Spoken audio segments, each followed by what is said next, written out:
भक्त भला क्या माने, इसको तो हम जब बच्चे का जन्म भी नहीं हुआ होता है तभी से सोचने लगते हैं, है ना? और जब जन्म हो जाते हैं तो सारी चीजें मन में विचार कर ली। अब आगे माँ क्या करती है? खुद सोती माँ गीले में, सूखे में तुम्हें सुलाया।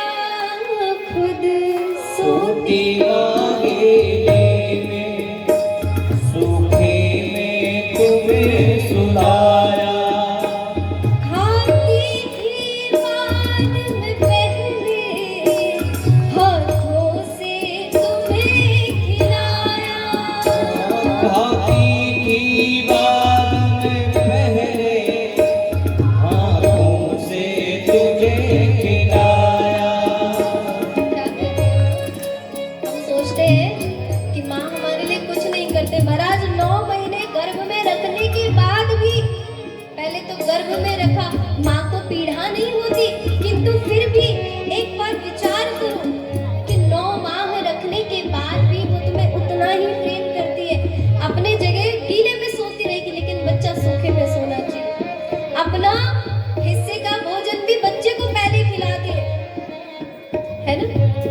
यही माँ होती है। लेकिन फिर भी एक समय ऐसा आता है कि हम उसे ऐसे ऐसे शब्द कह देते हैं कि वो मृत्यु तुल्य हो जाते हैं। खुद सोती माँ गीले में, सूखे में हमें सुलाया। खुद सोती माँ गीले में, सूखे में हमें सुलाया। खाती थी बाद में पहले, हाथों से हमें खिलाया। खाती थी बाद में पहले, हाथों से हमें खिलाया। इसके बाद भी बच्चे क्या करते हैं? कोई मान सम्मान नहीं, कोई प्रेम नहीं करते। जिसके लिए माँ ने क्या सोचा था कि एक दिन यही बच्चा मेरा नाम रोशन करेगा, वही दुत्कार देता है। लेकिन आज बच्चों को समझ नहीं आएगा। कब समझ आएगा? जब उन पर ये बात बीतेगी, तेरी औलाद तेरे संग जब ये व्यवहार करेगी, तब तुझे समझ आएगा कि माँ बाप पर क्या बीती थी। इसलिए कभी भी अपने माता पिता का अपमान मत करना। चाहे कितना भी क्रोध तुम्हें आ रहा हो, माता पिता कभी अपने बच्चों का बुरा नहीं चाहते। वो जब भी तुमसे कहेंगे तुम्हारे भले के लिए कहेंगे, तुम्हारे अच्छे के लिए कहेंगे। लेकिन हमें क्या लगता है, ऐसा क्यों कह दिया? कुछ समय के लिए बुरा लगता है, लेकिन वो बुरा भी हमारे लिए भलाई ही होती है। इसलिए थोड़ी देर के लिए शांत हो जाओ। कुछ कह रहे हैं ना, सुन लो ध्यान से। क्योंकि पता है, अगर रेत में चीनी मिला दी जाए और किसी भी पहलवान को बुलाया जाए, महाराज अलग करो चीनी के दाने, कर सकता है कोई? बताओ, कौन चीनी के दाने रेत में से अलग कर सकता है? नहीं कर सकता। हाथी को बुलाओ, वो भी नहीं कर सकता। लेकिन कर सकती है तो कौन? एक छोटी सी मामूली सी चींटी कर सकती है इसका। सारी चीनी को गायब कर देगी वहां से। तो जो काम हम बड़ा बन के नहीं कर सकते, वो काम छोटा बन के कर सकते हैं। जीवन में यदि कुछ करना है तो छोटे बनकर रहो। किसी ने कुछ कह दिया, हाँ जी ठीक है। किसी ने कुछ गुस्से में कह दिया, वो भी ठीक है। सब कुछ सुनने की, सहने की क्षमता रखो। जीवन में जितना छोटे बनकर चलोगे उतना आदर सम्मान मिलेगा, जितना छोटे बन के रहोगे उतना प्रेम मिलेगा। हालांकि जिसे जीवन में ये समझ आ जाता है कि हमें कैसे जीना है, उसे किसी की चाह नहीं रहती। और जब तक चाह है तब तक गोविंद नहीं रहते। चाह रखनी है तो गोविंद की करो, कि गोविंद के चरणों में प्रीति कैसे हो। उनके मुखारविंद को देखकर हमारे मन में जब तक प्रसन्नता ना उठ जाए, रोमांच ना उठ जाए, नेत्रों में प्रेमाश्रु ना आए, तब तक कैसा प्रेम महाराज। अरे लोग कहते हैं हम बिहारी जी के दर्शन करने गए। एक बार एक मैया दर्शन करने गई, उनसे पूछा मैया तुमने दर्शन किए, लाला ने कैसे कैसे श्रृंगार कियो है, कैसी पोशाक धारण करी है, ने ये बता दो कि उस दिन किसी कारण दर्शन करने नहीं गए तो पूछ लिया ऐसे। तो मैया कहती है दर्शन करने गए तो थे, कुछ धुंधला धुंधला सा दिख रहा था, दिखाई नहीं कि क्या पहन रखा था क्या नहीं पहन रखा था, हम तो आ गए भीड़ में ऐसे ही देखते थे। ये एक की नहीं सबकी अवस्था है। सब दर्शन करने जाते हैं लेकिन कोई कुछ देखता है, कोई एक माला में अटका रह जाता है, कोई भीड़ को ही देखता रह जाता है और कोई जाके अपने आप को ही देखता रह जाता है। ये आज की वास्तविकता है। बिहारी जी के दर्शन करने जाओ ना तो अपने मन के अभिमान को घर पर छोड़ के जाना, और जब भी जाओ तो सबसे पहले उनके चरणों में दर्शन करना।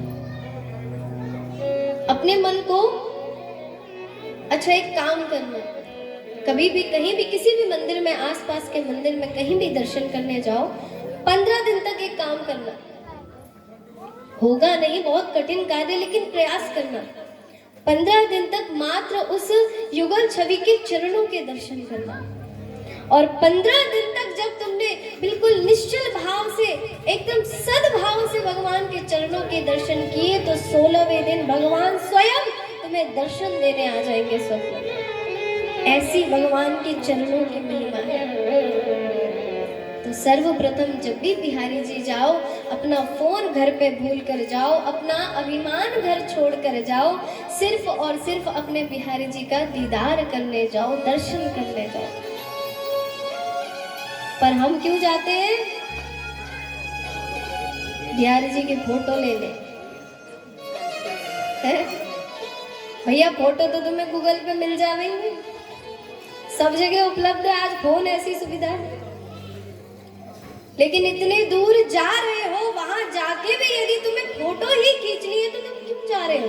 किराया खर्च कर रहे हो, तेल खर्च कर रहे हो, सब कुछ बर्बाद कर रहे हो, लेकिन फिर भी दर्शन नहीं किए तो क्यों गए? लोग पहले जब फोन नहीं हुआ करते थे तो बिहारी जी के दर्शन बहुत शांति से हुआ करते थे। अब आज की अगर अवस्था बताई जाए, आज भी अगर सरकार के द्वारा एक नियम रख दिया जाए कि वृंदावन में जिस जिसको दर्शन करने जाना है फोन बाहर रख दिए जाएंगे, आधी से आधी जनसंख्या पैसे खत्म हो जाएगी। बताओ होगी कि नहीं? तो जाइए, किंतु बिहारी जी के दर्शन करने का आनंद लेने जाइए, उनसे 2 घड़ी नजरें मिलाकर बात करने चाहिए। लोग क्या करते, भगवान के सामने जाएंगे, दर्शन तो बाद में करेंगे, पहले आंख बंद करके खड़े हो जाएंगे। भैया आंख बंद करके दर्शन करने गए हो तो आंख खोल के उनका दीदार करो, दर्शन करो, उनसे बातें करो, जो भी मन में बात है वो उनसे कहो, दुनिया से नहीं। ठीक उसी प्रकार जब हमें ठाकुर जी को प्रेम कब होगा? जब हम अपने माता पिता का सम्मान करेंगे। उनका सम्मान जब हमने कर लिया तो वही हमें भगवान की ओर ले जाते हैं, क्योंकि उनके भीतर ही हमें भगवान का दर्शन होता है।